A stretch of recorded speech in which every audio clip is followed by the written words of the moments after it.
Crack the Lingo podcast. Helping English learners speak with confidence. Hello, everyone. Welcome back to Crack the Lingo podcast. Thank you so much for joining us again. I'm Diana, your favorite host, and he is Daniel. Hey there. Great to have you back with us. It's been a pretty normal week for me, to be honest. Oh, really? Mine's been kind of a mess. I spilled coffee on my desk this morning, right before we started recording. That sounds like a rough start to the day. Actually, that's a perfect way to introduce today's topic. It really is. Today we're going to learn how to talk about your day at work in English. This is such a useful topic because almost everyone gets asked this question. How was your day? What did you do at work today? Exactly. And a lot of English learners freeze up when they hear that question. They know the words, but they don't know how to put them together naturally. By the end of this episode, you're going to be able to describe your daily work activities, talk about how your day felt, whether it was busy or relaxed, and even talk about problems that came up. We're also going to show you the difference between how you'd answer your boss, your coworker, and your best friend. Because trust me, those answers are not the same. So here's a question for you before we even start. Think about your day yesterday. Could you describe it in English right now in just 2 or 3 sentences? If the answer is no, or if you're not totally confident, don't worry. That's exactly why we're here today. And even if you can already do it, stick around because we've got some expressions today that even confident speakers sometimes forget to use. Drop a comment below and tell us what you did yesterday at work or at school if you're a student. We read every single comment. And if you haven't already, make sure you hit that subscribe button on Crack The Lingo. We put out new episodes every week to help you sound more natural in English. All right, let's get into it. Grab a coffee, or maybe don't spill it this time, and let's talk about your day at work. Okay, so let's start with the basics. When someone asks you, how was your work today? Or what did you do today? You're almost always going to answer using the past tense. Right, because you're talking about something that already happened. The day is over, or at least the part you're talking about is finished. So here's a really simple formula you can use. Subject plus past tense verb plus object. That's it. Let's break that down. I is your subject. Then you add a verb in the past tense. Then you finish with what you did it to or where you did it.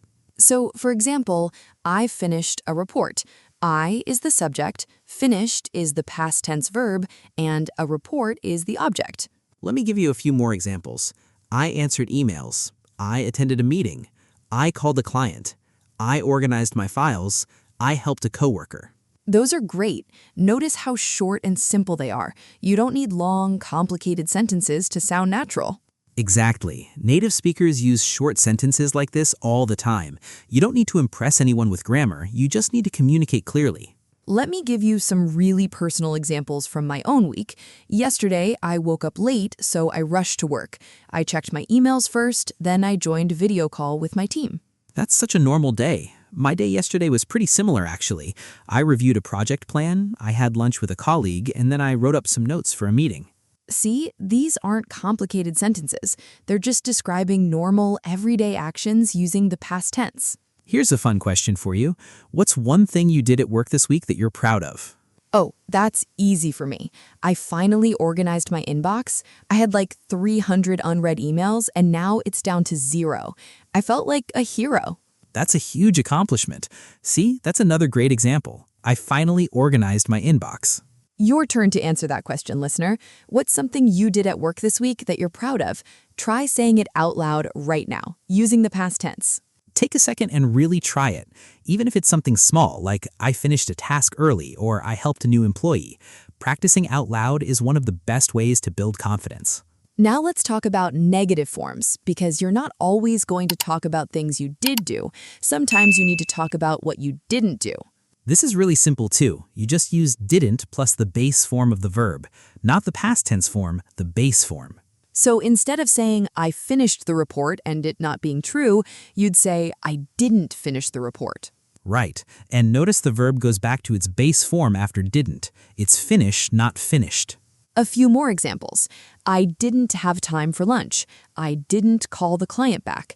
I didn't attend the meeting. I didn't check my messages. These are all really common things people say about their workday. Not every day is perfect, and that's completely normal to talk about. Can you think of one thing you didn't get to do at work today or yesterday? Try making a sentence with didn't right now. Maybe something like I didn't finish my to-do list or I didn't have time to eat breakfast. These are things almost everyone can relate to. Let's do one more round of examples, this time mixing positive and negative sentences together, the way you'd actually use them in a real conversation. Good idea.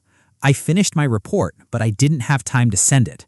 Or I attended the meeting, but I didn't say much. See how natural that sounds when you combine them? That's exactly how real people talk. Nobody just lists positive things all day long. Real life is a mix. Let's try one more together. I'll start a sentence and you finish it with something true about your own day. Today I answered a bunch of messages, but I didn't get to the report I really needed to finish. See, that's a perfect mix of positive and negative in one sentence. Now try it yourself. Pause the episode for a second if you need to, and say your own version out loud. But I didn't. This kind of practice feels small, but it actually builds real fluency because you're not just memorizing words, you're using them to talk about your own life. Actually, why don't you write that sentence in the comments for us? We genuinely love to read what your day looked like. Great idea. One more thing before we move on. A lot of learners want to use not instead of didn't, and that's actually one of the biggest tense mistakes we see. We'll talk more about that later in our mistakes section. Great tease. Okay, so to recap this section, we use subject plus past tense verb plus object to talk about what we did at work, and we use didn't plus the base verb to talk about what we didn't do. This basic structure is your foundation, and once you're comfortable with it, everything else we talk about today is going to build right on top of it. Okay, now that you know how to describe specific actions, let's build on that and talk about how to describe the overall feeling of your day. This is such an important skill because when someone asks, "How was your day?" they don't always want a list of tasks. Sometimes they just want to know the general vibe. Exactly. So instead of just saying, I did this, then I did that, you can use adjectives to describe the whole day in one word or one short phrase. Let's start with some common ones. My day was busy. My day was hectic. My day was productive. My day was relaxed. My day was exhausting. These are all really useful, and you'll hear native speakers use them constantly. Let's put them into full sentences. It was a busy day. It was a really productive day. Honestly, it was exhausting. Here's a real-life situation. Imagine you just got home and your partner asks, "How was work?" You might say, "Ugh, it was crazy busy. I barely had time to breathe." Oh no, that sounds rough. Did anything good happen at least?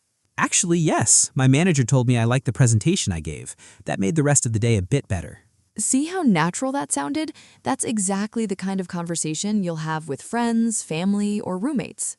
Now let's talk about something really important, the difference between formal and informal language, because you wouldn't talk to your boss the same way you'd talk to your best friend. Definitely not.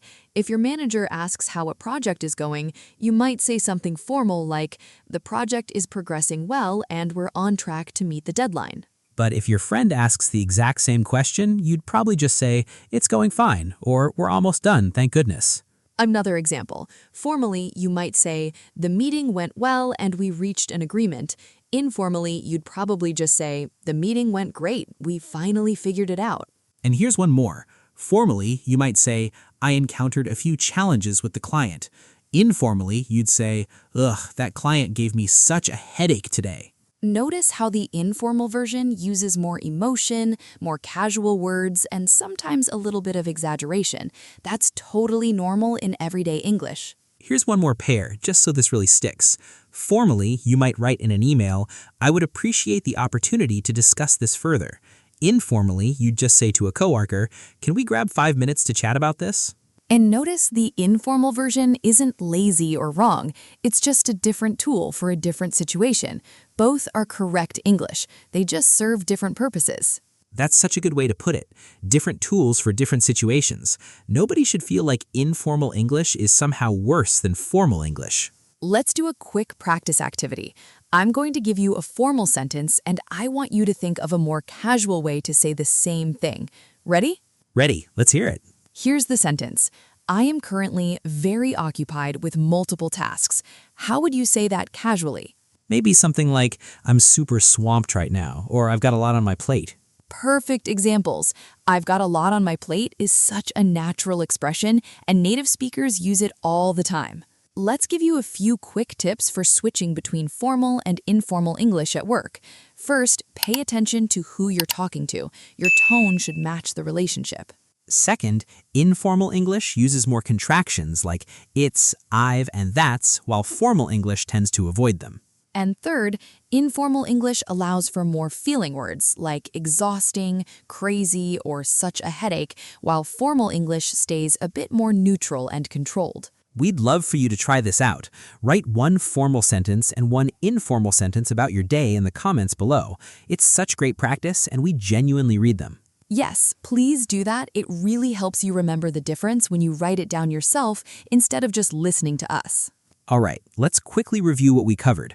We learned how to describe the overall feeling of our day using adjectives like busy, hectic, or relaxed, and we practiced switching between formal and informal language depending on who we're talking to. Now, let's move on to a third really useful skill, talking about problems or challenges that happened during your day and responding when someone else tells you about theirs. This is huge because not every workday goes smoothly, right? Sometimes things go wrong and you need the words to talk about it. Totally. Let's start with some everyday scenarios. Maybe your computer crashed. Maybe you missed a deadline. Maybe a coworker was difficult to work with. Let's give you some natural phrases for these situations. My computer crashed right before I saved my work. I almost missed the deadline. One of my coworkers was really difficult today. Here's a detailed example with some context. Let's say you had technical problems. You could say, the internet went down for like an hour, so I couldn't join the call. Or if there was a personality conflict, you might say, one of my coworkers kept interrupting me during the meeting, and it was honestly pretty frustrating. Or maybe it was something bigger, like a scheduling issue. You could say, I double booked myself for 2 meetings at the same time, and it was such a scramble to fix. These are really specific and natural. Now let's talk about politeness, because sometimes you need to complain about work, but you don't want to sound too negative or unprofessional. This is such a good point.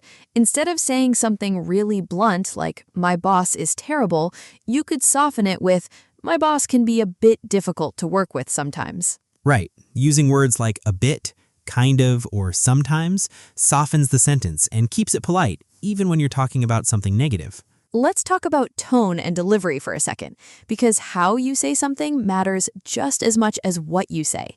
If you sound overly angry or dramatic, it can come across as unprofessional, especially at work. Exactly. So even when things go wrong, try to keep a calm, matter-of-fact tone. Something like, it was a tough day, but we got through it. Sounds much more professional than complaining endlessly. Now, let's flip it around. What happens when someone tells you about their bad day? You need to know how to respond with empathy. This is so important, and honestly, a lot of learners don't know what to say here. Let's give you some really useful responses. If a friend says, I had such a stressful day, you could respond with, oh no, I'm so sorry to hear that. Do you want to talk about it? Or you could say, that sounds really rough. Is there anything I can do to help? These responses show that you're listening and that you care. Let's do a real-life practice situation together. I'll tell you about a bad day, and you respond with empathy, okay? Sounds good. Go ahead.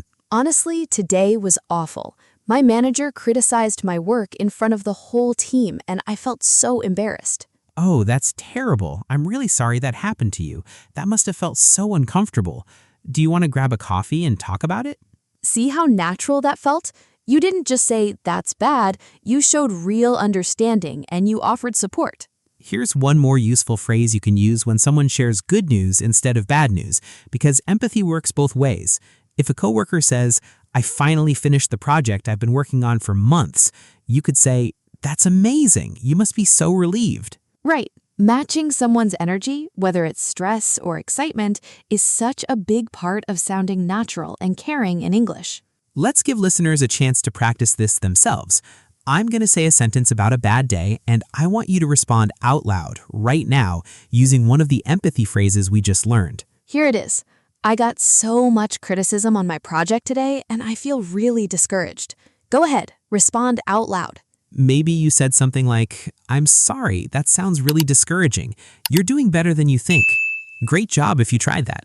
Speaking out loud like this, even by yourself, really helps you build the muscle memory for real conversations. Don't skip this step. It truly makes a difference. Let's quickly review the structure of what we've learned in this section. We talked about describing problems using specific details, softening negative statements to stay professional and polite, keeping a calm tone even when things went wrong, and responding to someone else's bad day with empathy and support. All right, now it's time for one of our favorite activities. Choose the correct sentence. We're going to give you a few situations, each with 2 options, and you decide which one sounds more natural. Starting with situation number 1, option A, today I go to work and I very tired. Option B, today I went to work and I was really tired. Which one is correct? If you said option B, you're absolutely right. Option A has both a tense mistake and a missing verb. Very tired needs the verb was before it. Situation number 2. Option A, I didn't had time for lunch. Option B, I didn't have time for lunch. Which one sounds right? The answer is option B. Remember, after didn't, the verb goes back to its base form, so it's have, not had. Situation number 3. Option A, it was a productive day. Option B, it was a day of production. Which one sounds more natural to you? Definitely option A. Productive day is the natural collocation, while day of production sounds strange and translated. Situation number 4. Talking to your boss. Option A, that meeting was a total nightmare.